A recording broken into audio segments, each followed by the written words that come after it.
ඔයාලට පේනවා මාලිමා දෙකක් තියෙනවා. මේ මාලිමා දෙකෙන් පෙන්වන්නේ උතුරු දිශාව. පෘථිවිය උතුරු දිශාව. අපි දන්නවා පෘථිවිය තුල කාන්දම් බලයක් තියෙන්නේ කියලා. කාන්දමකට විතරයි මාලිමාවේ කටුව කරකවන්න පුළුවන්. ඔන්න බලන්න මං හිමින් සීරුවේ ගෙන්නනවා කාන්දම. බලන්න හැසිරීම.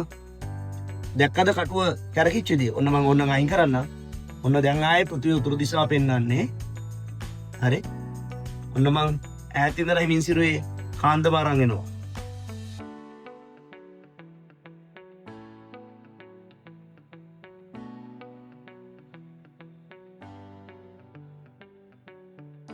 දැක්කද ලස්සන සංසිද්ධිය? ඔකට තමයි විද්‍යාව කියන්නේ.